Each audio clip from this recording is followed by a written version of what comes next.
જામનગર જિલ્લાનું ને જામનગર તાલુકાનું મોટા બાળુગાર ગામ છે. અમે ત્યાં અત્યારે આવ્યા છીએ. આમ તો પાદરે જતા હતા ત્યાં રસ્તામાં દાદા મળી ગયા ને દાદાએ પૂછ્યું કે બેન ચૂંટણી લક્ષી આવ્યા છો, અમારે કંઈક પ્રશ્ન છે, આપણે એમને જ પૂછીએ. શું નામ દાદા તમારું? મારું નામ વાંસજેડા ખીમજીભાઈ થોભણભાઈ મોટી બાણુગાર. અચ્છા ખીમજીભાઈ, શું પ્રશ્ન છે તમારે? પ્રશ્ન અત્યારે છે ને નર્મદાના નીર લગભગ છે ને વાડીઓમાં બધાને મળે છે. એક બાણુગારના છે, એક નાની બાણુગાર, મોટી બાણુગાર, પછી જાંબુડા અને સચાણા અને ખીજડીયા. જો આપણે બંધારા આમાંથી કેનાલમાંથી મેઇન કેનાલમાં છોડે ઊંડી એકમાંથી તો બધા ગામને પાણી મળે અને તળાવડા ભરાતા ભરાતા છેવટ બંધારો જાંબુડાનો છે એ પણ ભરાઈ જાય. એટલે અમારે પિયત માટેનું પાણીનો પ્રશ્ન હલ થઈ જાય કાયમના માટે. બેન આ મોટો પ્રશ્ન અમારા આજ કેટલા વર્ષ થયા, 10 વર્ષ થયા. ગાજે પૂનમબેન આવ્યા હતા એને વાત કરી હતી, બીજાને વાત કરી હતી, પણ કોઈ જાતનો ઉકેલ થતો નથી. અને છેવાડાના અમારા છે ને ખાર આવે છે એનો આપણે છે ને કેનાલે ઊંડી કરવાની સાફ કરવાની જરૂર. ખાસ કરોડોનો અબજો રૂપિયા સરકારે નાખ્યા છે કેનાલની અંદર. જે વધારાનું પાણી છેવટનું હોય બંધ છલે એ પાણી એમાં જાય છે તો કેનાલ ભરાઈ ગઈ. આજ કેટલા વર્ષ થયા સાફ ન થઈ, એ પ્રશ્ન મેઇન પ્રશ્ન એ. બેન તમને શું લાગે છે કે ચૂંટણી આવશે ને તમે રજૂઆત કરશો તો તમારું કામ થશે? એવું કાંઈ લાગતું નથી બેન. અમારી રજૂઆત આજ 10 વર્ષથી ચાલે છે અને થતું નથી. બેનને અવારનવાર કહી છે. અચ્છા, તો બેન આવે છે તો તમે બેનને કહો છો, બેન શું જવાબ આપે છે? બેને એમ કીધું થઈ જશે સૌ ન્યાય રે. આમના રમેશભાઈ મુંગરાભાઈ ના અહીંયા એટલે મોટા ભાગમાં છે ને નેતાઓમાં એવી કળા હોય છે કે તેઓ ના ક્યારેય નથી પાડતા. બરોબર છે, એમાં સાચા ના પાડતા નથી. કહી જશે એમ કે અમારે ધીરજ કેટલી રાખવી એમ. અને આ પક્ષ અમારો એકભારું શાસન હાલે, શાસન હાઈ ક્લાસ છે, કોઈ જાતની તકલીફ નથી. મેન તકલીફ છે ને આ પાણીનું. અમારે 5-7 ગામના જ બેન છે. પાછા તમે 5-7 કિલોમીટર હાલો તો અહીંયા કેનાલ લઈ લીધેલ. તમને રોડ ઉપર નીકળો તો એમ લાગે કે અહીંયા તો પાણી હાલે છે ને દાદા ખોટું બોલે છે, પણ 5-7 ગામમાં મારા છેવટના છે. એમાં નથી મોટો કોઈ તળાવ, નથી મોટી કોઈ આપણે કેનાલ, કે નથી કોઈ આપણે પાણી આવતું બહારનું. એટલે અમારો પ્રશ્ન કાયમી છે પાણીનો. અચ્છા, બાકી તમારા ગામમાં ચૂંટણીનો કેવો માહોલ? ચૂંટણીનો માહોલમાં કોઈને કહેવા પણ જ નથી બેન. અમારે ભાજપ તરફથી ગામ પહેલેથી જ છે. 70% મતદાન એમાં પડે છે. ગમે પક્ષ આવે ને હાલતો નથી. તમે શું માનો છો? કઈ સરકાર આવવી જોઈએ? સરકાર મોદી સરકાર સિવાય કોઈ આવે જ નથી. કેમ એવું લાગે છે? એવું લાગે છે વાતાવરણ ટીવી અને માધ્યમથી અમે જોઈએ રાખીએ છીએ એવું જ બતાવે છે. જ્યાં સાઉથની અંદર જ્યાં એક સીટ નથી આવતી ત્યાં જો મોદીની એન્ટ્રી 5-4 સીટો આવતી હોય તો એવું દેખાય છે. ભારતની અંદર કોઈ એવું રાજ્ય ન હોય કે મોદીની એક સીટ નહીં હોય. શું લાગે છે કઈ સરકાર આવવી જોઈએ? સરકાર ભાજપની સરકાર આવવી જોઈએ અને ભાજપની શાસન હોવું જોઈએ. કારણ કે એમાં સુખ અને સંપત્તિ. જ્યાં સુધી આ મોદી છે ને અમને તો બેન એમ લાગે છે 2001થી મોદી આવ્યા પછી કોઈ દી દુષ્કાળ પડ્યો નથી. એટલે કુદરતની મોટી મહેરબાની એ છે. અને કોઈ જાતની માનો કે 370ની કલમ એક ઝાટકે હટી ગઈ. 3 તલાક હતા એ હટી ગયા, પણ કોઈ જાતની તકલીફ નથી. અને વિશ્વનો ગુરુ બનવા જતો હોય આપણે દેશ ભારત, તો એને રૂકાવટ કોઈને કરાય નહીં. કોઈ એવો હોય માણસ તો એને સમજાવીને કહેવાય કે ભાજપ તરફથી તમારે મતદાન કરવાનું જરૂરી છે. બરાબર છે. શું લાગી રહ્યું છે ગામમાં કેવો માહોલ છે ચૂંટણીનો? ગામની અંદર માહોલ તો બહુ સરસ છે. ભાજપ એટલે ભાજપ એમ. મોદી સાહેબનું કહેવું પડે કે આજ દી સુધીના જેના એના કામ બોલે છે તો ભાજપ સિવાય બીજા ઇન્ડિયા માટે કોઈ ઉધાર જ નથી એમ. બાકી તો પછી બધાના મન સરખા ન હોય. કોઈને એવું થતું હોય કે ભાજપ નથી ગમતું, પણ અમે તો એમ કહીએ કે ભાજપ સિવાય દેશનો ઉધાર નથી એમ. શું લાગે છે? આ જ ગામના છો? આ જ ગામનો છો. અચ્છા, લોકોએ કીધું કે પેલા અહીંયા રોડનો પ્રશ્ન છે. રોડનો પ્રશ્ન તો એવા તો સામાન્ય કામ તો હાઈલા જ રાખવાના, થતા હોય એમ થવાના છે. એ તો કોઈ કહે તો ગમે એમ કરી તો કાંઈ કામ નથી થવાના એમ. એ જ્યારે થાય ત્યારે જ થાય એમ.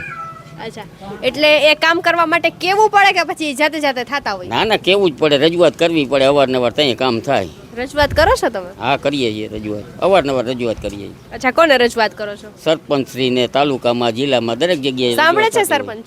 હા, સાંભળે ને. સરપંચ તો સાંભળે જ ને. શું નામ છે તમારું? અમારું નામ અરવિંદભાઈ. અરવિંદભાઈ, શું લાગે ગામમાં કેવો વિકાસ થયો? ગામમાં કોઈ જાતનો નહીં. એક ગેટ બન્યો એ પ્રાઇવેટ પૈસાથી બનાવ્યો એક જણાએ, એનો દાતા મહિલો હે. બાકી આ પોલીઓ અડધું બનાવી દીધું. એમાં અમે ના નથી પાડતા ભાજપ સરકારે. કેટલું બનાવી દીધું પુલિયું? આમાંથી અડધું તો અહીંયા હાંધો હે. કેમ અડધું? એ શું ખબર, ભાજપના રાજમાં તો આવું હોય જ ને. બસ એક પણ ઊભી નથી રહેતી અમારા બસ સ્ટેન્ડે. ત્યાં પેસેન્જર હોય છે 10 થી 15 જણા. લોકલ બસ નીકળે છે, હાથ ઊંચો કરી છે તો પણ એક પણ એસટી બસ ઊભી નથી રહેતી. શું નામ છે તમારા ગામનું? મોટી બાણુગા. મોટી બાણુગર. હા. તમે આને માટે રજૂઆત કરી છે? કેટલી વખત પણ કરેલી છે. તો બીજા ગામે જવું હોય તો અહીંથી જવું ઇકોમાં જ જવું પડે, પ્રાઇવેટ ભાડું દઈ. અચ્છા, સરકારી અને- બસમાં શું ભાડું છે? સરકારી બસનું રાજકોટ જવું હોય તો 62 રૂપિયા, અને પણ બસ સ્ટેન્ડે જવું હોય ને તો જ જવું પડે, એટલે બસ સ્ટેન્ડે રાજકોટ જવામાં બહુ તકલીફ પડે છે. માધાપર સુધીનું વાહન અમને 10 મિનિટે મળે છે, એ કેટલા રૂપિયા રે પ્રાઇવેટ વાહન? એ 80 રૂપિયા. એટલે 62 ની બદલે તમારે 80 રૂપિયા 80 રૂપિયા આપવા પડે. હા. અને પાછું માધાપર ચોકડી સુધી જાય પ્રાઇવેટ વાહન, રાજકોટ બસ સ્ટેન્ડ સુધી નથી જતું. તમારા ગામનું બસ સ્ટેન્ડ નથી? છે ને, પણ ઊભી નથી રહેતી એસટી બસ. અચ્છા, તો તમે બધા ગામ લોકોએ સાથે મળીને રજૂઆત કરી છે? તો અમે તો કરતા તો હોય. અચ્છા, શું કહો છો? 1 મિનિટ, શું કહો છો? કેટલી વાર એસટી બસની અરજી દીધી પણ નથી ઊભી રહેતી. અચ્છા, તમારા સરપંચ કોણ હતા? અમારા સરપંચ પહેલાના દીપકભાઈ હતા, ટાણે અજયભાઈ. હાલનો સરપંચ અજયભાઈ છે. અચ્છા, અજયભાઈને કીધું જ તમે? હા, એને પણ કીધેલું. શું કે છે? એ કેસ થઈ જશે એમ કહે. ક્યારે? સવાલ નથી પૂછતા? પછી કોઈ કંઈ કહે ધ્યાન જ નથી દેતું કોઈ પણ. શું લાગે છે કેવો વિકાસ છે ગામમાં બીજો?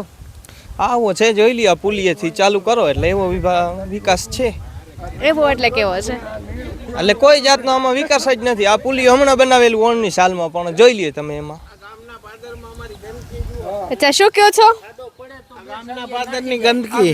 અચ્છા, આ ગામનું પાદર છે, પાછળ તમે જોઈ શકો છો. થોડા દ્રશ્ય બતાવો. આ ગામનું પાદર છે. અત્યાર સુધી એવું સાંભળ્યું હોય કે રૂડું રળિયામણું એવું પાદર હોય છે ગામનું કે જ્યાં રહેવાનું લોકોને મન થઈ જાય, ગમે તેવા શહેરોમાંથી, મોટા મોટા શહેરોમાંથી આવતા હોય તો પણ. પાણી ગામમાં ગરી જાય. અચ્છા, શું કહો છો? ચોમાસે પાણી ગામમાં ગરી જાય, કોઈ જાતની વળતર જળતી નથી. પછી અનાજ પાણી આ તે બગડી જાય તોય કાંઈ જળતું નથી. અચ્છા, તમને શું લાગે છે આ વખતે ગામમાં કઈ સરકારનો જાદુ ચાલશે? એ તો મતદાર વાળા ઉપર હંધાય ઉપર આધા દીએ. હવે તમે મત- મોદી કહી રહ્યા કે હંધાય હવે એ જીકવાના હે રાજે ભાગે. તો તમને શું લાગે કોને આપવો છે? હે શું? 50-50 શું 50-50? ટકા ભાજપને 50% ને 50% કોંગ્રેસના. તો કઈ સરકાર આવશે? સરકાર તો ભાજપ જ આવે ને. વીવીપેટનું હાલ ખાયેલું ત્યાં સુધી ઈવીએમ ત્યાં સુધી ભાજપને કોઈ ખીલી નથી ખટકાવવાની. ભાજપ સિવાય નો આવે કોઈ. શું? ભાજપ સરકાર સિવાય કોઈ એકેય સરકાર નો આવે. કેમ એવું લાગે છે? અમને ખબર જ હોય ને, અમે જેવી ત્યાં સુધી અમે ઈવીએમ નથી આવતી, છાતી ઠોકીને કહી શકી. આજ 15 વર્ષથી 60-40 રેશિયો હેલો હવે 15 વર્ષથી 60 ભાજપ 60% ઉપર હાલે કઈ. આજ મારા 15 વર્ષ થયા હું જોઉં ને તે દિન 30% કોંગ્રેસ છે. આખા ગામની અંદર 6,000 ની વસ્તી છે. 6,000 ની વસ્તી છે. કેટલા ટકા ભાજપ છે? 70% ભાજપ છે, 30% જ કોંગ્રેસ છે. અચ્છા, એવું છે. બાણુગારમાં 300 મત આલફેલ કોંગ્રેસ અતકા લીએ હે. 300 મત કોંગ્રેસ લીડ કરે છે બાણુગારમાં. 50-50 હતું, આલફેલ 300 મત અતકા લીએ હે. શું લાગે છે કઈ સરકારનો જાદુ ચાલશે? બે 50-50 હે આલફેલે જામનગરનું. અચ્છા, તમને ખબર છે જામનગર થી કોણે ઉમેદવારી ફોર્મ ભરાવ્યું છે? એ તો ખબર જ હોય ને, અમને નો ખબર હોય. કોણ છે? પૂનમબેન માડમ. બીજું સામે? મારવિયા. અચ્છા, તમને શું લાગે છે કે આ વખતે કેવી ટક્કર છે બેયની જામનગરમાં? ટક્કર હે, બેયની આલફેલ બેયની ટક્કર. અચ્છા, શું કહો છો તમે? શું કહો છો કાકા? કઈ સરકાર આવશે એમ કહું. કોંગ્રેસ હારી. કેમ એવું લાગે છે? અરે આ ભાવ ક્યાં દે? કપાના ભાવ નથી દેતી. મારી નાખી હાવ ઠામ માર નાખ્યા. 2000 ભાવ દેવાના હતા એમ કીધું. શું? આ રોડ કર્યો એના હજી ટાઈમ નથી થયો. રોડ કેદી હવે નવો થવાનો? તમે રજૂઆત નથી કરતા સરપંચને? સરપંચ તો હવે ક્યાંય જવાબ નથી દેતા. સરપંચે મુદ્દલ કર્યો હે. બીજાનું આમાં કેનું કામ આવે? ભાવ બધા દબી દીધા એ ખેડૂને. આવી કોણે દબી દીધા? સરકારે દબી દીધા. કેને દબી દીધા? તમને શું લાગે છે કઈ સરકાર? બધું સસ્તું દેવાનું, બસ સરકારે ખેડૂને મારી નાખાવ. હા, ખેડૂને મારી નાખાવ. પબ્લિકને સસ્તું દેવાનું. ખેડૂત શું કરે એમાં? શું લાગે છે કઈ સરકાર આવશે તો સુધારો થશે? આમાં એક સુધારે એમ બધું આમાં ડબલ છે જ એમાં. એનું એમાં ક્યાં કઈ ન આવે. કઈ આવશે સરકાર? એ તો ભાજપ જ આવે ને. અચ્છા, તમે શું માંગો છો કે કઈ સરકાર આવવી જોઈએ? એમ સારું જ છે, ઉપર સારું, પણ નીચે બધું કરો ને. એટલે ઉપર સારું છે નીચે નથી સારું, એટલે શું કહેવા માંગો છો? ચોખ્ખું સ્પષ્ટતા કેવાનું કયો કયો?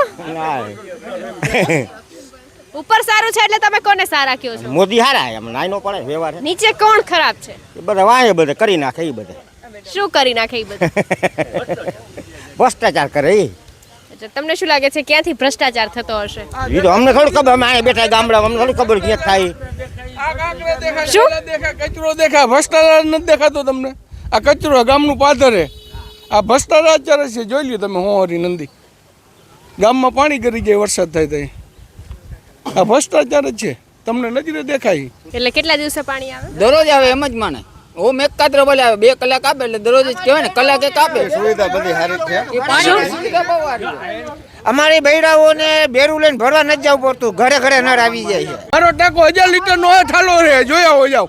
કાલે આપેલું કોણ કીએ કલાકે કાપી, હાલો પૂરા કરો, હાલો પંચાયતને બોલાવો, નળ ખોલવા વાળાને બોલાવો, કલાક આપતો હોય તો. હજી કાલે જ મેં રજૂઆત નળવાળાને કરી કે સરપંચને તમે કયો, એટલે અમારે શું વાંધો ઘરે ઘરે કહેવા જવાનું? પૂછી જાઓ, અહીંયા નળ ખોલે એને પૂછી જાઓ, કલાક એક નળ નથી આપતા. શું કહો છો? પાણી ઘટતું નથી ગામમાં, સારું કહેવાય પાણી. પાણી સારું છે પણ કલાક નથી આપતા. એક મિનિટ, કેટલું પાણી આપે છે? પાણી વાપરવા એટલું મળી જ જાય. એક હાથ આપે 40-45 મિનિટ આવે કે 50 મિનિટ આપે, ની રીતે એમ બંધ કરી દઈએ. પોણી કલાક આપે. અચ્છા, તમે 2 કલાક કહેતા હતા. પણ 2 કલાક આમાં એક કાતર આપે, આપણે ટાઈમની ખબર ન હોય, કઈ ટાઈમ દીધું ન હોય, પણ આ પાણી ઘટતું નથી એટલી આપની કવિ છે. પાણી તમારે ઘટે પાણી છે? સારું છે આપે, ગામની વ્યવસ્થા સારી, અમારે ખરાબ નથી, સારું જ છે. પાણી, રોડ, રસ્તા હંધુય સારું છે, ભણતર સારું છે, પણ જે હંધે હલુંબા આપે ને એ હંધું ખોટું આપે. પછી સમજાણું, 2 કલાકનું કીધું ને ભાઈ ને, હવે 2 કલાક નથી આપતું, હું કહું ને. અચ્છા, એટલે ખોટું બોલે છે. હા, પોણી કલાક આપે, પાણી સારું આવે, કોઈને હંધાઈને પૂરું થઈ જાય એટલું પાણી આવે.